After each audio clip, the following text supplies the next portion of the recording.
bumili ako ng bumili ako ng flat top sa tindahan. Kasi parang ang sarap kumain.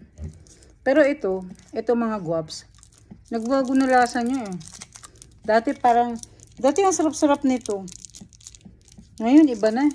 Parang yung parang pulbos na. Dati yung pagka-chocolate nito, as in talagang chocolate. Meron kasing chocolate na as in hindi chocolate. Merong chocolate na talagang chocolate. O, diba naguluhan kayo? Ayan o. Dati pag binuksan mo yung flat tops. Kaya nga sinasabing flat tops to eh. Kasi napaplat talaga yun. Pag dati, pagka hinahawakan mong ganyan yan.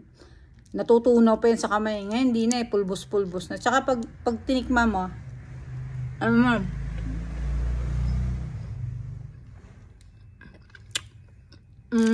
meron na talagang difference sa flat tops natin. Tsaka, dati parang 25 cents lang. Ito ngayon, 3 na sa tindahan nito sa amin, 3. Pero, ano pa rin naman. Kung i-compare mo siya sa ibang mga chocolate, may ilalaban pa rin naman siya. Bye!